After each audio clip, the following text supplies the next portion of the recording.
ఆ లిరిక్ నేనే రాశా. సరే ఇది నువ్వు దయ్యాన్ని పంపించేవే, అది వాడిన మైక్ ఇది. ఓ మంచిదే కదా డార్లింగ్, ఆ దెయ్యం వల్లే 4 డబ్బులు వస్తున్నాయి ఇప్పుడు. అంటే బస్ స్టాప్ నుంచి ఈరోజు ఎయిర్పోర్ట్ దాకా వచ్చావు ఆ? ఎయిర్పోర్ట్ వచ్చేసాను. అంతే, ఫ్లైట్ ఎక్కడమే ఆలస్యం. ఫ్లైట్ ఎక్కి తిరిగేసి కూడా వచ్చేసాను. సక్సెస్ ఫ్లైట్ ఎక్కిస్తున్నావా లేదా మమ్మల్ని? అది నీ చేతుల్లోనే ఉంది, నువ్వే కొడుతున్నావు అక్కడ. నా పని అయిపోయింది. నువ్వు ఎంత బాగా కొడితే. డార్లింగ్ డార్లింగ్ చూడండి డార్లింగ్, అసలు ఫస్ట్ రోజు నుంచి ఈ మాట మీదే ఉన్నాడు. సరే మాట్లాడు. చెప్పు డార్లింగ్. నీ వెనక్కే నేను. చాలా మాట్లాడాలని ఉంది, చాలా చెప్పాలని ఉంది, కాకపోతే అన్నీ చెప్పు డార్లింగ్. నేను వెయిట్ చేస్తా. నీకు చాలా కామెడీగా ఉంది డార్లింగ్. మన అంతే కదా darling. Anyway thank you so much.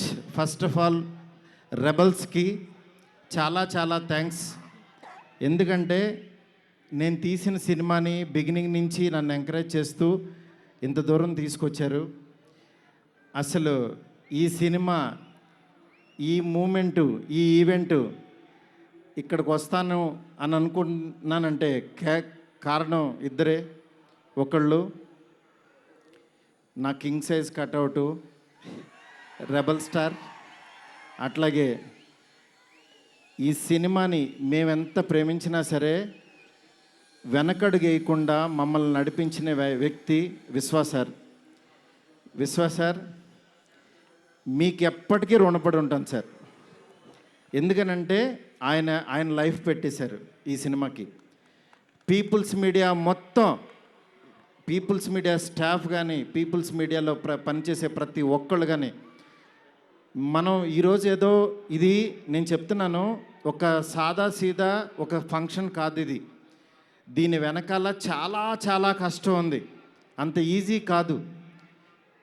మేము ఒక రెబల్ స్టార్ని తీసుకుని వచ్చి, ప్రభాస్ గారిని తీసుకుని వచ్చి భోజనం పెట్టి పంపించేసే అలాంటి సినిమా తీయలేదు ఇది. ఆయన్ని తెచ్చుకున్నప్పుడు అలాంటి ఆ రేంజ్ ఫుడ్డే పెట్టాలని ఫిక్స్ అయ్యాం. అందుకని మీకు నేను చెప్తున్నాను, థియేటర్కి వచ్చిన వాళ్ళకి మాత్రం 100% ఎంత ఎఫర్ట్ పెట్టామో మీకు కళ్ళకు కనపడుతుంది.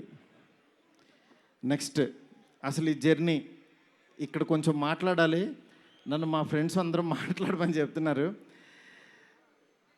అంటే కథల్లోనూ, చరిత్రలోనూ, పుస్తకాల్లోనూ వింటూ ఉంటాం, ఆ దేవుడు అలా కిందకి దిగొచ్చాడు, కనకదుర్గమ్మ ఒక రిక్షావాడు కోసం కిందకు వచ్చింది, ఇట్లా వింటూ ఉంటాం, ఆ పుస్తకాల్లో చదువుతూ ఉంటాం.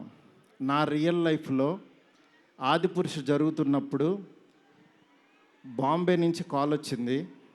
ఆయన రాముడు గెటప్లో ఉన్నప్పుడు ఈ మారుతి వెళ్ళాడు ఆయన దగ్గరికి. వెళ్ళిన తర్వాత అలా మా పరిచయం స్టార్ట్ అయింది.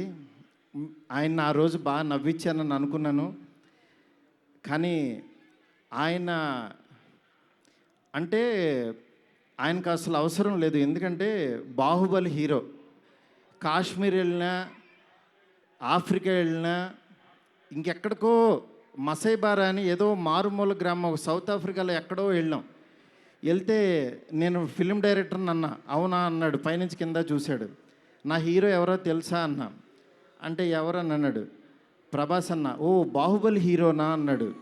అంటే మసైబారాలో ఒక వేరే జాతి వాళ్ళకు కూడా తెలిసిపోయారు ఆయన.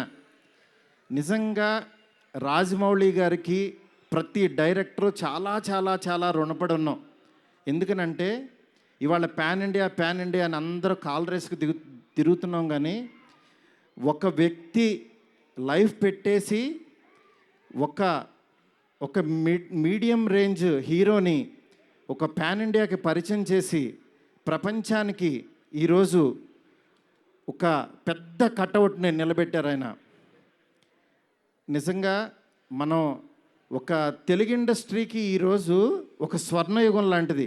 ఒక సుకుమార్ గారు, ఒక సందీప్ రెడ్డి వంగ,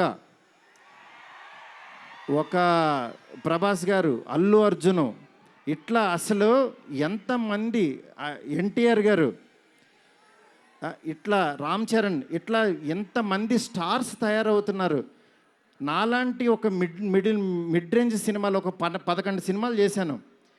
నా రేంజ్లో నేను చేసుకుంటూ వెళ్ళిపోతున్నా. అలాంటి వాడిని కూడా నువ్వు ఇక్కడ కాదురా బాబు, నువ్వు రెబల్ యూనివర్సిటీలో జాయిన్ అవ్వు, నువ్వు పెద్దోడవు అని ఆ వ్యక్తి తీసుకొచ్చి నన్ను ఇక్కడ నుంచోబెట్టారు. ఈరోజు నిలబడి మాట్లాడుతున్నా. నేను రాశాను, నేను తీశాను, కానీ నా వెనకాల ఉన్న శక్తి మామూలు శక్తి కాదు. అది ఆయన యాక్టింగ్ చేసి వెళ్ళిపోవటం కాదు, ఆయన లైఫ్ పెట్టేశారు. అది నన్ను అంటే ఆయన సినిమా పట్ల ఉన్న భక్తి, సినిమా పట్ల ఉన్న ప్యాషను, సినిమా ఆయన ఏకమైపోయిన తీరుకి అది మాటల్లో చెప్తే చాలా తక్కువైపోద్ది. నేను ఏదో కావాలని ఇట్లా పొగుడుతున్నట్టే ఇదని కాదు. ఆయన వేరే, ఆయన సినిమాతో ఏకమైపోయారు. మీ అందరు మనసుల్లో ఉన్నారు.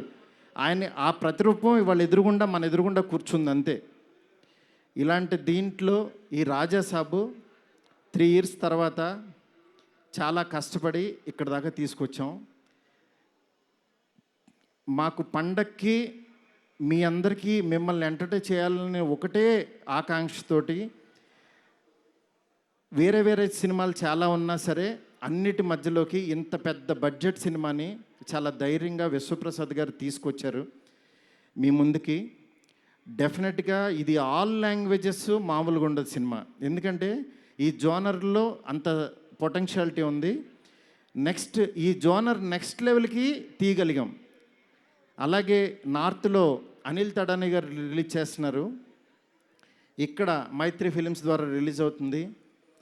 ఈ సినిమా నేను చెప్తున్నాను, ఏదో నేను తీశానని కాదు, నేను ఒక ఆడియన్ లాగానే చూస్తా. ఎప్పుడైనా సినిమా తీసానో నా పని అయిపోయిందని బయటకు చూస్తా. కానీ ఈ సినిమాని యాజ్ ఏ ఆడియన్గా రోజు నేను తీసిన సినిమా వేరు, తర్వాత ఆర్ఆర్ చేస్తున్నప్పుడు చూస్తున్నాను ఒక్కొక్క రీలు. నిజంగా నేను తీసిన సినిమాకి నాకే కన్నీళ్ళు వచ్చినాయి. ఆయన పెర్ఫార్మెన్స్ చూసి ఫస్ట్ రీల్లోనే నేనే కూర్చుని ఏడ్చా.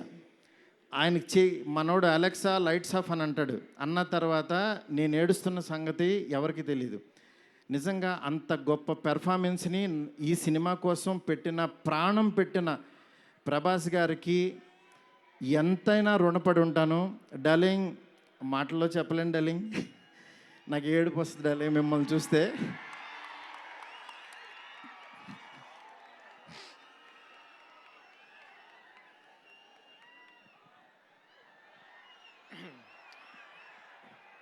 ఏ ఇష్యూనైనా టిష్యూ లాగా చూస్తావు, నువ్వు ఏడుస్తే బాధగా ఉండాలి.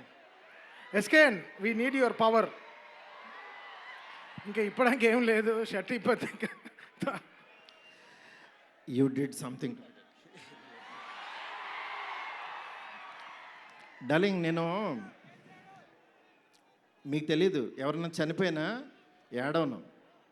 ఎందుకంటే వెళ్ళి కాసేపు చూసుకుని చావు కామన్ కదా అనుకుని వచ్చేస్తూ ఉంటా జనరల్గా.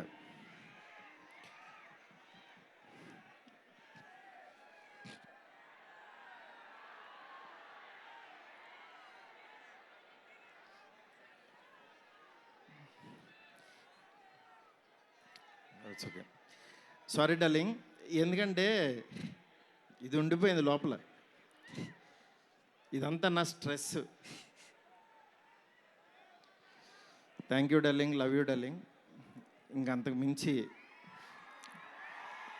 చెప్పలేను. అలాగే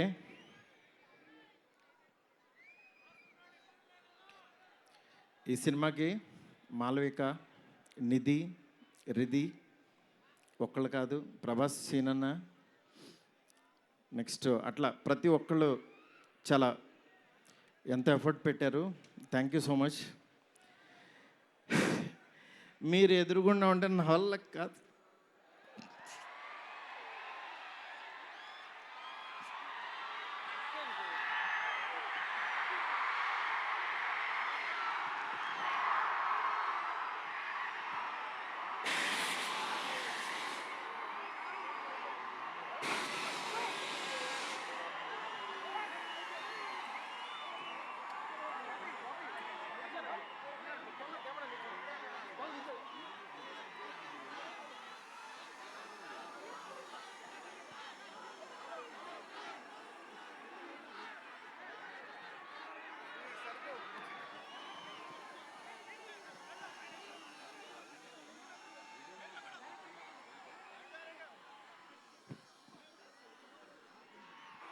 I know it's a very, very emotional moment.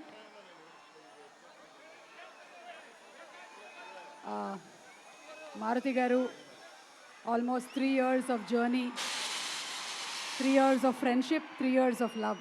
Thank 3 సంవత్సరాలు కష్టం బయటకు వచ్చింది.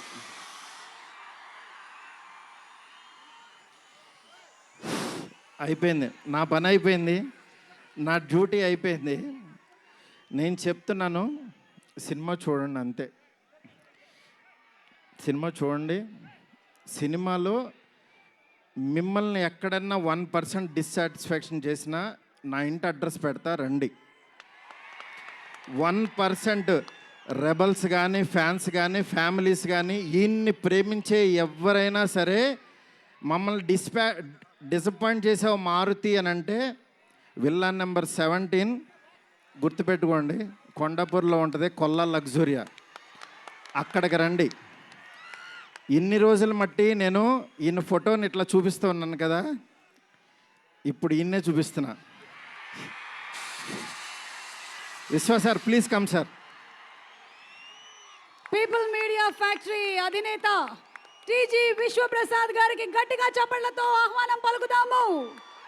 రాజా Saab he is the man, producer. He is the man. మీరు చూస్తున్నారు ఈయన ఎంత ఎఫర్ట్ పెట్టారు. Thank you so much, thank you so much. And sorry, మిమ్మల్ని నవ్వించాలని అనుకున్నాను, నేను ఏడ్చాను ఇక్కడ. ఫస్ట్ టైము నేను సినిమా అంతా నవ్వించాడు డార్లింగ్. నేను ఎప్పుడు ఫస్ట్ సినిమా తీసినప్పుడు కూడా ఆడవలేదు, కానీ ఈ సినిమా మాత్రం thank you darling, love you darling. అలాగే నాకు సపోర్ట్ చేసిన నా ఫ్యామిలీ, నా వైఫ్ స్పందన, అలాగే నా పిల్లలు హియా, కేదార్, నీత, నెక్స్ట్ నా డైరెక్షన్ డిపార్ట్మెంట్, నా సైనికులు చచ్చిపోయారు ఒక్కొక్కళ్ళు. నేను అందరినీ సక్సెస్ మీట్లో ఒక్కొక్కళ్ళని పరిచయం చేస్తా. ఇక్కడ పనిచేసిన డిఓపి కానీ, ఆర్ట్ కానీ, ప్రతి ఒక్కళ్ళకి పేరు పేరున చాలా థ్యాంక్స్. ఎవరన్నా మర్చిపోతే క్షమించండి, నాకు ఇప్పుడు మాటలు రావు. Thank you so much. Thank you సుమ్ గారు. thank you so